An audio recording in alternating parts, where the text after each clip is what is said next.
안녕하세요. 주필승 투자연구소 소장 주필승입니다. 오늘은 정말 시장의 양극화가 확실하게 나타나는 모습이었습니다. 코스피는 상승으로 마감을 했고, 코스닥은 뭐 거의 폭락이 나왔어요. 장중에 마이너스 4.4%니까 전체적으로 폭락이 나왔다. 어제 넥스 거래 시간의 거래서부터 조짐이 좀 좋지 않더니 오늘 전체적으로 크게 폭락하는 모습으로 장을 마쳤습니다. 어제 요거는 좀 지난 얘기인데 다시 한번 부각되면서 뭐 중의원을 해산해서 지금 상당히 좀 지지율 높을 때 다시 선거를 해서 과반을 성공하겠다라는 목표로 다카이치가 이제 그 얘기를 하면서 엔캐리 트레이드가 또 발생하는 것이 아니냐. 지금 엔화 국채가 뭐 급등을 했다. 그 내용이 나오면서 어제 시간에서 급락이 나왔고,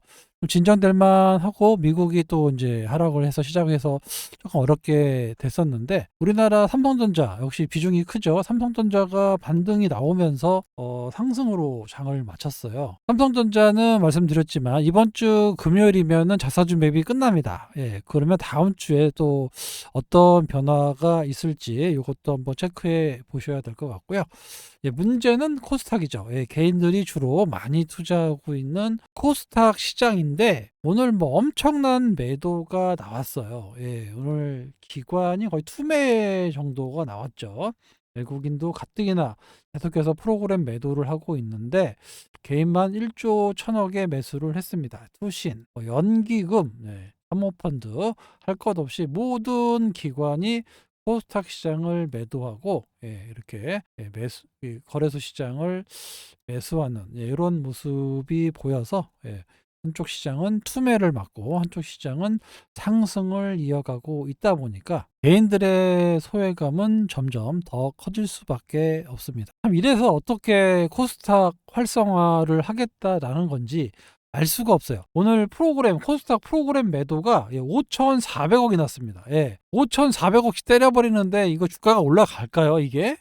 코스닥 주식을 다 매도하고, 뭐 현대차라든가 삼성전자라든가 대형주로 가버린 거예요, 몇 개.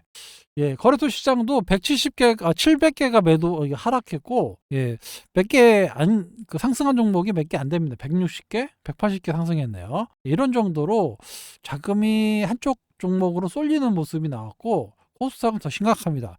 1300개가, 장중에 1300개가 넘었는데, 하락하고 있습니다. 오늘 뭐 코스닥의 하락의 주범은 아시겠지만 알테오젠이죠. 알테오젠의 로열티가 물론 저번에 기술 수출이 금액이 작다라고 빠졌다가 로열티가 우리가 생각하는 게 아니다라고 하면서 기관이 거의 투매에 가까운 매도가 나왔습니다. 금액으로 주식으로 150만 주고 금액으로 6,300억에 때려버렸어요. 요거를 개인이 받아갔는데 뭐 연기금, 뭐 투신, 뭐 금융투자, 사모펀드 뭐 엄청납니다. 그리고 공매도도 약 40만 주 오늘 때렸거든요. 참 연기금도 물론 위탁사가 때렸겠죠. 위탁해주고 있으니까. 아무튼 연기금도 이렇게 투매에 나서고 있다라는 게 그래서 어떻게 코스닥 시가총액 1위 기업인데 이렇게까지 급락을 시킬 수 있는지 참 안타깝습니다. 공매도가 오늘 40만 주가 나왔거든요. 최근 들어서는 나올 수가 없는 그런 공매도 거의 뭐 공매도라고 봐야죠. 오늘 뭐 60만 주 중에 여기 150만 주 중에서 한 40만 주가 공매도거든요. 그러면 내일 공매도 금지가 나올 수도 있겠네요. 봐야 되겠지만 6시 정도에 공시가 나올 수 있습니다. 아무튼 이렇게 무턱대고 공매도를 엄청나게 했다라는 거.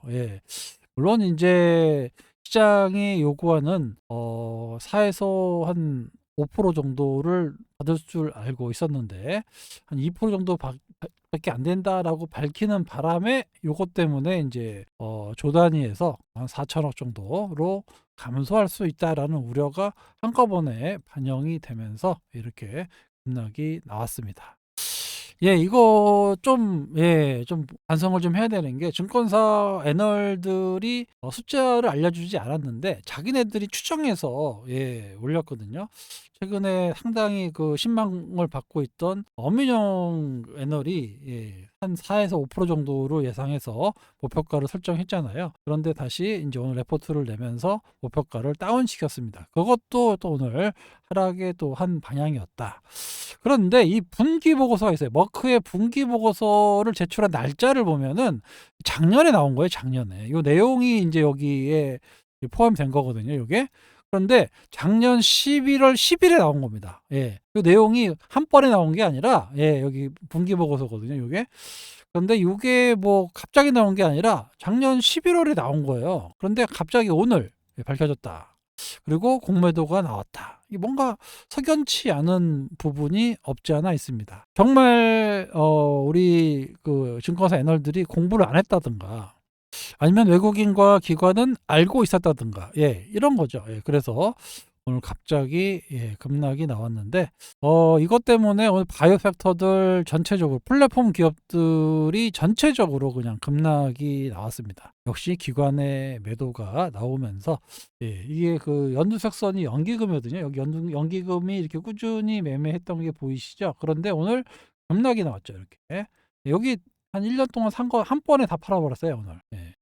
기관의 투매가 나오면서 오늘 22% 엄청나게 하락이 나왔다. 단기 하락은 현재 수급상으로 보면 피할 수가 없습니다. 시총도 좀 20조가 무너졌는데 참 안타깝죠. 1년 내내 올려놨는데 요거를 오늘 하루에 다 까먹었다라는 게 참 안타깝죠. 알테오젠의 목표가 신한에서 나온 거죠. 기존에 73만 원에서 57만 원으로 떨어뜨렸다라는 뭐 말로는 이제 특허와 밸류에이션의 불확실성을 해소했다라고 하지만 상당히 좀 충격으로 받아들였다라는 거고 변경 전 변경 후를 잠깐 살펴보면은 여러 가지가 있어요. 환산 가치는 이제 금액으로 봐서 목표가가 73만 원에서 57만 원으로 됐는데 가장 큰 거를 보면 키트루다도 물론 있어요. 키트루다가 14만 원 정도의 가치에서 8만 6천 원 정도의 가치였는데 여기 보시면은 에너투 있죠. IH상교 에너투가 거의 13만 원 정도 잡았다가 에너투가 6만 2천 원 반토막 냈어요. 여기서 요것만 그대로 했었어도 목표가가 60만 원대 이상이 나왔을 텐데 이거를 반토막 냈습니다. 그리고 뭐 전반적으로 좀 약하게 봤다 이렇게 볼 수 있습니다. 왜냐하면 이제 로열티 금액이 작으니까 에너투도 로열티 금액이 크지 않다라고 본 것 같아요. 뭐 여러분들이 알고 있는 모든 악재가 한꺼번에 다 쏟아졌다라고 볼 수가 있습니다. 이제 그 데이터 신빙성이 많이 떨어져가지고 이제 못 믿겠어요. 그 신한에서 나오는 건데 뭐 매출이 2026년에 2,900억 영업이익이 나올 거다. 뭐 6천억이 2027년에 나올 거다. 뭐 그다음부터는 이제 뭐 5, 6천억 정도 나온다라는 게 이제 목표인데 여기에 이제 원료 판매가 있잖아요. 그죠? 원료 판매. 요게 이제 제가 봤을 때는 새로 이제 수익원으로 발생할 수 있을 것으로 보이는데 이 부분에 대해서는 뭐 그렇게 많이 남지 않는지는 잘 모르겠지만 기껏해야 1,000억 정도 난다라고 하는데 이번에 계약하는 것들이 다 상업화를 해서 나가기 때문에 만약에 다음 계약도 그런 식으로 나온다라고 하면 요 매출이 1,000억이 아닌 한 5천억 이상 나올 수도 있어요. 이것도 나중에 좀 상승 요인으로 작용할 수 있으니까 두 번째 딜에서 이런 문제가 또 나올지 원료 공급이 나왔다는 문제가 같이 연관이 될지 이걸 여러분들이 체크해 보실 필요가 있습니다. 일단 지금은 뭐 수급이 우선이고 기관의 투매가 나온 상황이기 때문에 폭락에 진화를 했지만 진화가 안 됩니다. 펀드멘탈은 여전히 견조하다라고 하는데 상당히 보수적으로 얘기를 했던 그런 알테오젠이 머크가 갑자기 그런 뭐 로열티라든가 지금도 밝히고 있지 않거든요. 그래서 이런 부분에 대해서 기관의 신뢰도를 좀 떨어뜨렸다라고 볼 수 있습니다. 기관들은 일단 악재가 나오거나 뭐가 나오면 일단 팔고 봐야 일단 무조건 무조건 아무 이유 없습니다. 무조건 팔고 봅니다. 옆에 있는 것까지 다 팔아요 그냥. 걔네들 원래 그렇습니다. 그러다가 좀 진정되면 또 삽니다. 그래서 지금은 이런 기관의 프로그램 매도 하루에 뭐 5천억씩 매도 나오는 코스닥 시장에서 반등을 기대하기가 어려운 거죠. 어쩔 수가 없습니다. 그렇다고 해서 회사에서 얘기하는 대로 펀드멘탈이 뭐 잘못된 거냐? 라는 거는 의미가 없어요. 상당히 뭐 견조하게 가고 있습니다. 뭐 로열티 2%긴 하지만 뭐 로열티 원래 보통 10년 정도 받는 것이 보통인데 우리는 18년 받는다. 그렇죠. 조삼모사다. 이런 얘기를 하고 있습니다. 4% 10년 받을래? 2%씩 18년 받을래? 요거다. 이렇게 얘기를 할 수 있는데 근데 이제 문제는 그 키트루다 매출이 급격하게 올랐다가 이게 줄어들어요. 가면 갈수록. 시밀러 나오기 때문에 이런 부분도 감안을 하면 좀 안 좋은 소식은 맞습니다. 그래서 저도 한 4% 정도 이상은 봤었는데 2%가 나오면서 상당히 지금 혼란스러운 상황인데 앞으로 어떻게 될지 조금 더 지켜보도록 하겠습니다. 일단 오늘은 공매도와 그 기관의 투매의 영향이 가장 컸고 과거에도 바이오 섹터들은 항상 이런 어려운 상황이 나옵니다. 급락이 나와요. 그렇지만 결국에 어떻게 됩니까? 다 올라갑니다. 만약에 신라젠처럼 아무것도 없는 껍데기다. 빈 껍데기는 더 빠집니다. 더 빠져요. 신라젠 뭐 이런 건 빠지는데 헬릭스미스 맨날 이런 거 있죠. 이런 것들은 더 빠집니다. 하지만 실체가 있는데 노이즈로 빠지는 경우가 있어요. 실체가 있는데 노이즈로 빠지는 거는 다 올라옵니다. 이렇게. 어느 정도까지는 다 올라오니까 요게 이제 시간이 조금 몇 개월 걸리는 거죠. 요게. 요거 때문에 이제 기관들은 견딜 수가 없으니까 다 파는 거고 개인들은 좀 견뎌주시면 어느 정도까지는 올라올 겁니다. 그래서 이 점은 좀 뭐라 그럴까요? 좀 시간이 조금 걸린다. 그리고 전통적으로 1월 달이 바이오가 안 좋아요. 헬스케어 끝나고 전후로 해서 안 좋습니다. 그리고 보통 2월 달에서 3월, 4월까지 이어지는 이런 모습이 이제 바이오 섹터들이 상승하거든요. 그래서 역사적으로나 과거 사례를 봤을 때 1월 달이 저점일 가능성이 높습니다. 그리고 나서 올라가는 경우가 비일비재해요. 그러니까 1월 달이 좀 안 좋아요. 바이오 섹터들이 전체적으로 늘 그래 왔습니다. 그리고 나서 2월, 3월 이렇게 올라가니까 지나고 나면 이때가 매수 시점이었네 라고 볼 수 있습니다. 지금도 마찬가지죠. 이유 없이 지금 기관 투매에 주식이 좀 떨어지고 있는데 이 정도 수준에서 멈춰주면 그 이후로는 다시 2월, 3월, 4월 안정적으로 좀 올라갈 수 있고 다음 주에 그 연준 후임 결정이 난다라고 하잖아요. 그죠? 그러면 또 금리 인하에 관련된 내용들이 조금씩 언급될 수도 있습니다. 시장 기대감도 생기면서. 그리고 어제 뭐 일본과 관련해서 일본 국채 올라가지고 뭐 바이오텍이 뭐 안 좋다 이런 얘기를 많이 했잖아요. 우리나라에서는. 그런데 미국의 기업들, 바이오텍 기업들은 떨어진 게 없어요. 별로. 그래 올라간 것도 더 많이 봤거든요. 그 테크주는 빠졌어도. 그러고 보면은 우리나라 왜 바이오만 빠져야 되냐 이 말이죠. 아무튼 오늘 폭락은 조금 이해하기 힘들 정도의 매도였다. 특히 수급적으로 기관의 투매였다라고 볼 수가 있습니다. 이렇게까지 패대기 칠 일인지 좀 이성적으로 매매를 해야 되는데 어제 키움증권 AI 자산관리 서비스인가 거기서 잘못돼가지고 프로그램 매도가 나가서 그렇게 급락이 나온 거래요. 그래서 이 AI가 미국에도 그런 로직으로 매매를 하잖아요. 그래서 안 좋은 얘기 나오면 뭐 3% 4%씩 빠지는데 어제 약간 우리나라가 뭐 삼성전자가 막 갑자기 급락 나오고 막 이런 현상이 있었는데 그런 상황에서 뭔가 또 안 좋은 얘기가 터지니까 투자 심리가 완전히 얼어붙어 가지고 그래서 오늘 엎친 데 덮쳐가지고 뭐 약 1조 원 나올 줄 알았는데 건 바이 건으로 한 건에 4천억이면 그냥 보통이 나온 계약 이상이다라고 얘기를 한 건데 저번에 1억 이상 1조 이상 나왔으니까 뭐 이번에도 1조 나오는 거 아니야? 이렇게 이제 그때는 3건이잖아요. 아스트라제네카. 그러니까 뭐 1조 몇 천억 나온 거고 한 건에 4,200억의 계약금 300억이면 엄청나게 좋은 계약이죠. 그렇잖아요? 이게 지금 매출이 지금 1조가 안 나온단 말이에요. 매출이 1조가 안 나오는데 로열티 주면서 계약금 300억. 반환대 없는 300억을 줘가면서 계약한 건데 계약 조건이 나쁘다고 할 수는 없는데 시장에서는 그냥 뭐가 나왔다 하면 그냥 폭락을 시키고 이렇습니다. 예. 여기 계약 숫자 이상으로 기술 이전, 질적인 진화라고 본인들이 얘기하잖아요. 그죠? 근데 맞습니다. 예, 이거는 객관적으로 좀 봐줘야 되는데 숫자만 보고 필요 없다, 아니다라고 해서 그냥 투매내고 이런 것들이 우리나라의 약간 이제 뭐라 그럴까 기관들의 매매도 보면 맨 로봇주들 막 요즘에 막 때려 샀다가 팔고 딱 계속 그러잖아요. 그죠?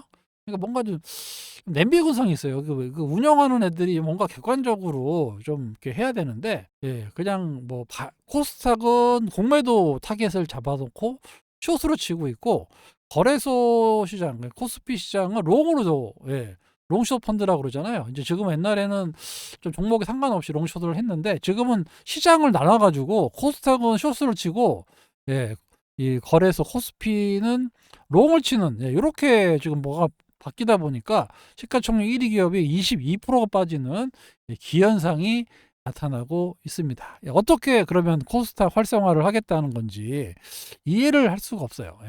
하루에 1,400개씩 떨어지는데 그리고 프로그램으로 5,500억을 때려버리는데 어떻게 올라갑니까? 이런 것들을 좀 디테일하게 정부에서 좀 잡아줬으면 좋겠습니다. 개인들이 그러니까 코스닥 시장에서 거래하겠냐고요. 당연히 미국 시장 거래하지.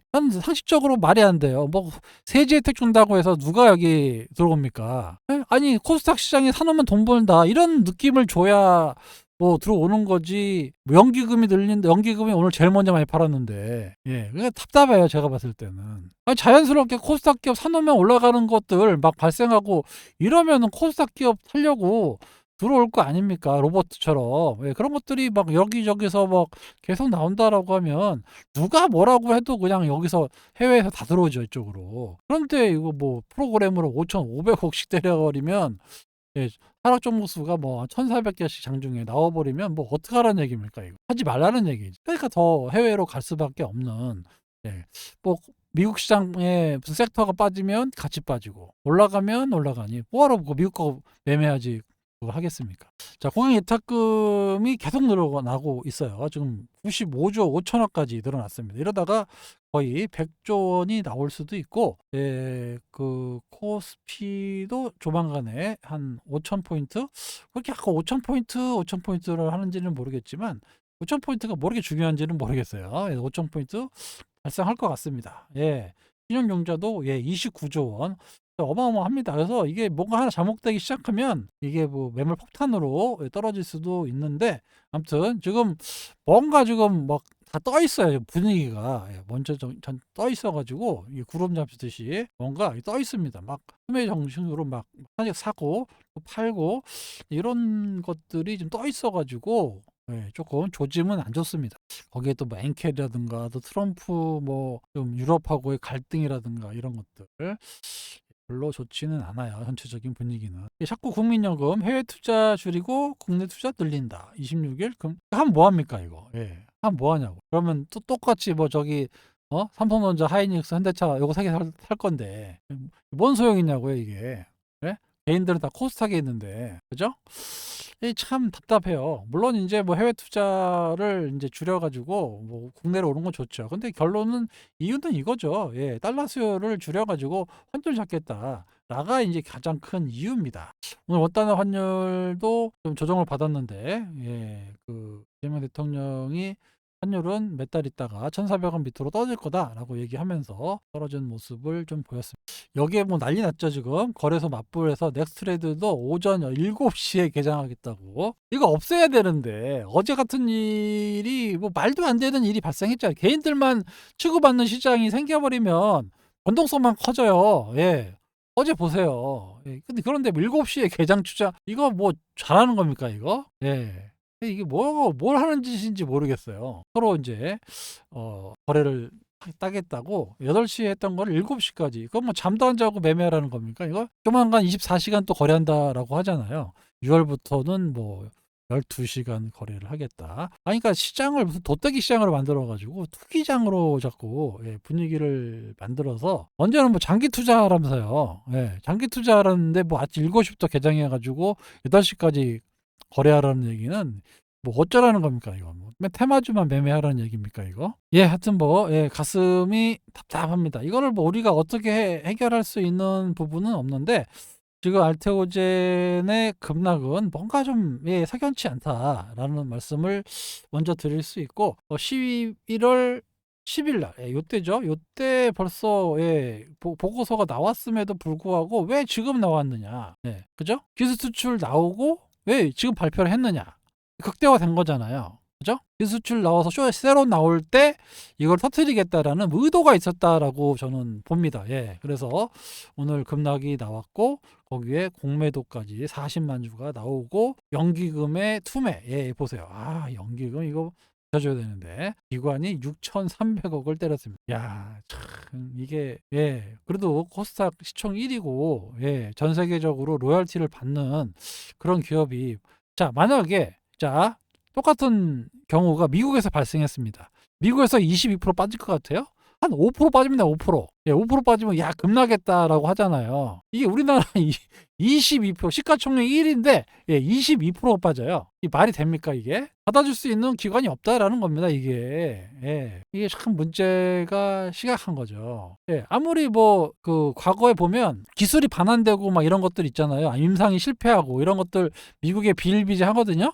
그러면 22% 빠질 것 같죠? 안 빠져요. 이렇게 거기는 제한폭이 없는데도 안 빠집니다. 마이너스 한 5%. 진짜 많이 빠지면 마이너스 한 10% 빠져요. 임상 실패해가지고 기술 바나나가갖고 큰 악재인데도 불구하고 이렇게 빠집니다. 근데 오늘 22% 빠졌어요. 우리나라 시가총액 1위 기업이. 로열티가 뭐 2%라고 그래가지고. 그렇다고 뭐 회사가 뭐 기술이 가짜냐. 말씀드렸죠. 저번에 신라젠이나 이런 것들 잘못돼가지고 빠지는 것들은 기술도 없고 뭐 이런 것들이 나중에 밝혀졌잖아요. 이런 거는 어쩔 수 없습니다. 근데 로열티를 과대 계상해가지고 2%라 그래갖고 급락이 나왔다. 이거는 좀 오버한 것이 아니냐 이렇게 보입니다. 아무튼 수급이 깡패인데 지금 분위기로는 더 빠질 수도 있어요. 더 빠질 수도 있는데 이런 기관이 좀 오래 있지는 않을 것이다 라고 보는 게 맞습니다. 저도 그래서 좀 바이오 섹터 중에서도 또 유망한 종목들이 꽤 있어요. 제가 이 수성방에 아까 말씀드렸지만 올해 뭐 7월 달부터 좀 기대되는 종목들이 꽤 있는데 그런 종목들도 제가 봤을 때는 최소 2배에서 한 3배 정도는 나올 수 있다라고 볼 수가 있습니다. 그래서 약간 소형주 하나 있고 조금 대형주 하나 있거든요. 요거로 좀 이렇게 반등이 좀 나오면 좀 줄여서 비중을 조금 이쪽으로 실어주고 그 다음에 제가 말씀드렸죠. 그 우리나라의 지금 현재 시장을 끌고 있는 반도체, 그 다음에 조선, 원전도 간단한 원전, 이런 쪽으로 좀 종목을 좀 나눠 놓을까, 좀 포트를 좀 변경하려고. 왜냐하면 거래소가 돼요. 거래소가 코스닥이 안 됩니다. 아무리 코스닥 활성화 대책이 언제 나올지는 모르겠지만 이런 것들이 나오기 전까지는 이 거래소의 대형주들이 움직일 가능성이 높거든요. 거기 배경에는 업황이 좋아지고 실적이 좋아지는 게 깔려 있어요. 그래서 그쪽 종목들을 차근차근히 오늘도 매수했죠. 어제 그저께 산 거 한전 오늘 20% 넘길래 일단 수익 실현하고 교체 매매했습니다.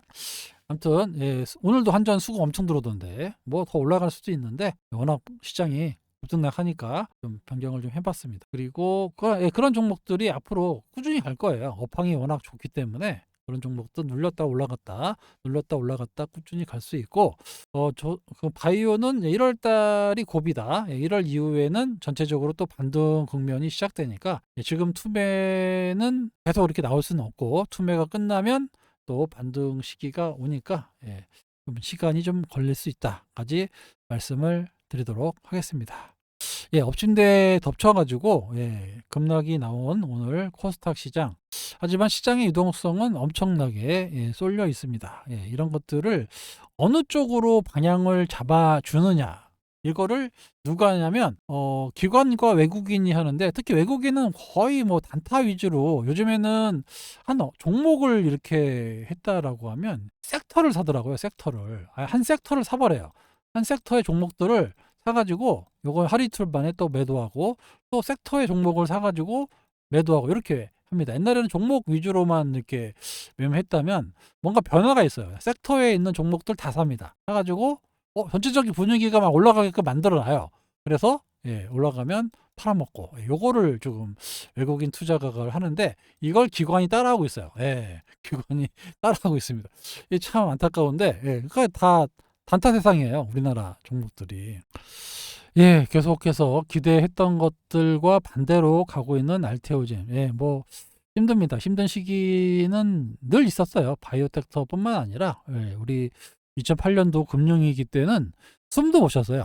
눈만 뜨면 빠지고 그렇잖아요. 막 그러고 뭐 코로나 때 하루에 그냥 뭐 수두룩합니다. 막 20% 빠지는 건 일도 아니에요. 그냥 두두두두 이렇게 이런 일도 있었고 많이 있습니다. 하지만 결국에는 이겨내고 다 수익을 내고 전환해서 지금까지 왔으니까요. 너무 걱정하지 마시고, 사실 알테오제는 수익에서 줄어든 거지 손실은 아니잖아요. 그죠? 수익에서 줄어든 거지 손실은 아닙니다.